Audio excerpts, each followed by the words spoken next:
ರಾಜ್ಯ ಸಚಿವ ಸಂಪುಟ ವಿಸ್ತರಣೆಗೆ ಸಂಬಂಧಿಸಿದಂತೆ ಈಗೊಂದು ಅಪ್ಡೇಟ್ ಲಭ್ಯ ಆಗ್ತಾ ಇದೆ. ವಿಸ್ತರಣೆಯ ದಿನಾಂಕ ಮುಂದೂಡಿಕೆಯಾಗುತ್ತೆ. ಆಷಾಢಕ್ಕೂ ಮುನ್ನ ಸಂಪುಟ ವಿಸ್ತರಣೆ ಅಂತ ಭಾವಿಸಿದಂತವರಿಗೆ ಈಗ ನಿರಾಸೆ.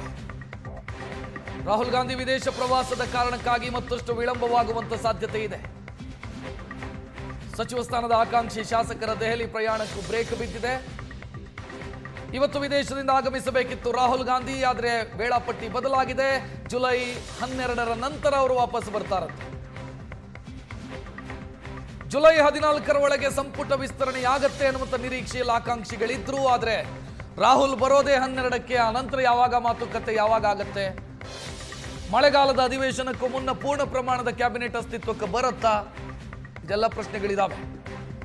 ಆದರೆ ಆಗಸ್ಟ್ ಮೊದಲ ವಾರದಲ್ಲಿ ಮಳೆಗಾಲದ ಅಧಿವೇಶನಕ್ಕೂ ಮುನ್ನ ಸಂಪುಟ ವಿಸ್ತರಣೆಯಾಗುವಂತ ಸಾಧ್ಯತೆ ಇದೆಯಾ ಅನ್ನೋದು ಪ್ರಶ್ನೆ ಇದೆ. 14 ಮಂದಿ ಸಚಿವರಿದ್ದಾರೆ, ಮುಖ್ಯಮಂತ್ರಿಯೂ ಸೇರಿದಂತೆ. ಪ್ರಮುಖ ಪೋರ್ಟ್ಫೋಲಿಯೋಗಳು, ಪ್ರಮುಖ ಖಾತೆಗಳು ಖಾಲಿ ಇದ್ದಾವೆ. ಶಿಕ್ಷಣ ಖಾತೆ ಖಾಲಿ ಇದೆ, ಕೃಷಿ ಖಾತೆ ಖಾಲಿ ಇದೆ.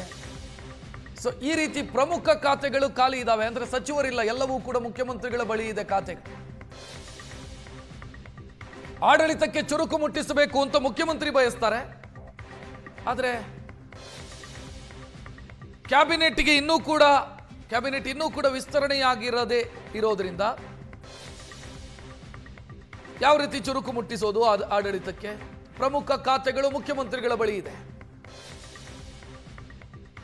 ಸೊ ಯಾವಾಗ ಆಗತ್ತೆ ಅನ್ನುವಂಥ ಪ್ರಶ್ನೆಗೆ ಆಷಾಢದಲ್ಲಿ ಎಲ್ಲಾದರೂ ಸಚಿವ ಸಂಪುಟ ವಿಸ್ತರಣೆ ಮಾಡ್ತಾರಾ ಅಂತ ಶಾಸಕರಿಗಿರುವಂಥ ಉತ್ಸಾಹವನ್ನು ಗಮನಿಸಿದ್ರೆ ಆಷಾಢ ಬಿಡಿ, ರಾತ್ರಿ 12 ಗಂಟೆಗೆ ಕರೆದರೂ ಕೂಡ ಪ್ರಮಾಣ ವಚನ ಸ್ವೀಕರಿಸೋದಕ್ಕೆ ತಯಾರಿದ್ದಾರವರು.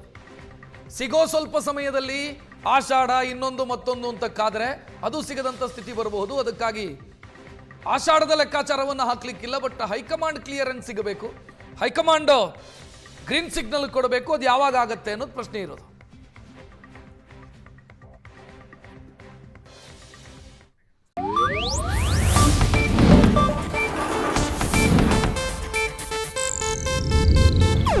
ಇದು ಏಷ್ಯಾನೆಟ್ ನ್ಯೂಸ್ ನೆಟ್ವರ್ಕ್ ಪ್ರಸ್ತುತಿ.